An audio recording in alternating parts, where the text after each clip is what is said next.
There are 3 things that every day trader needs. Now, I'm not talking about internet or a really good computer or being surrounded by 20 different monitors. Those sound nice, right? But this is what traders actually need. The first thing, patience. Patience in your trading journey and patience when you're actually trading. When I say patience in your trading journey, what do I mean?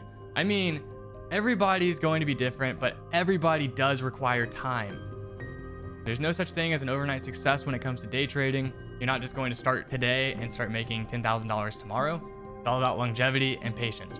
It's important, and I really want this to hit home. It's important to remember that everybody's journey is different. Your journey is different than someone else's journey. It might take you 6 months. It might take someone else 4 years of constant grinding, constant learning, constant improvement in order to become a good trader. And at the end of the day, it doesn't ever stop.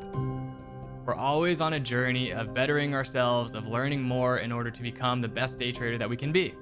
The other thing is that when you're actually trading, you still have to be patient, right? It requires patience to sit at a computer waiting for your good entry. And then when you finally find that good trade setup, you still have to be patient while you're in the trade. Unfortunately, the market doesn't move on our time frames, right? But being patient to allow the trade to play out how you thought it would when you mapped it out is super important. It's very important to be patient. The second thing is it's important to have money. Now, I know this sounds like a very basic one, but we're taking it one step further. Yes, you need money to trade, but you also need money to live to trade another day.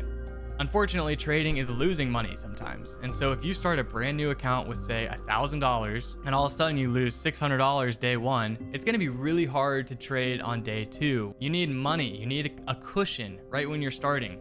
Now, there are several different ways to do this. Number one is you can start with a simulated account. So if you're brand new to trading, or if you need a break, you can go to a simulated account. This means that you're not actually having to put any money at play, and you can actually work on saving up for an account while you're practicing and learning on a simulated account. Log those hours. Option number 2 is through a prop firm account. And so what this means is that they put up the margins for you, they take on the risk, and then you get to keep 90%, they take 10%. That company is called TopStep. It's linked down below if you want to read more about it. They have up to $150,000 account sizes.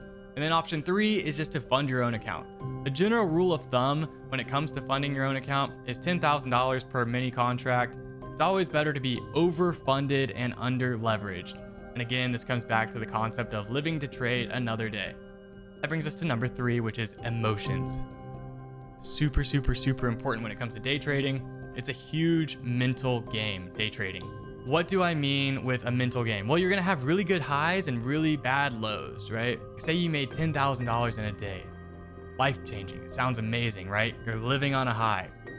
You might be feeling like you are unstoppable, that you've mastered the markets, and that you start taking all these trades, you lose your patience, and things go very poorly very quickly because you had that massive winning day. On the flip side, if you have a really big losing day, you become scared to enter the market. It becomes really challenging to see the market clearly because the only thing you can think about is how you lost so much money the day before. Yes, we're gonna have moments where we peak and where we go down on emotions. We are humans after all, but our goal is to recover as quickly as possible and get back to flat, because that allows us to see the market clearly and execute as best as possible.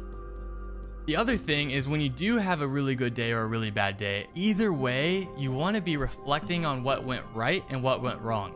Have a little vibe check internally, right? And as soon as you go through that evaluation process, the most important thing is to immediately forget about the day, forget about your P&L. We evaluate the day, journal it if you need to, write it down, and then we forget about it. That allows us to come back the next day at that flat emotional level and to see and execute the markets clearly. Can't offer any better advice than that, in my opinion. I live trade every single day. You can see me practice these examples, these things that I've talked about. You can see it live every day at 8:20 a.m. Central Time here on this channel. So make sure you press that subscribe button and turn on the bell notifications. I'll see you in the next video. Have a great one. Peace.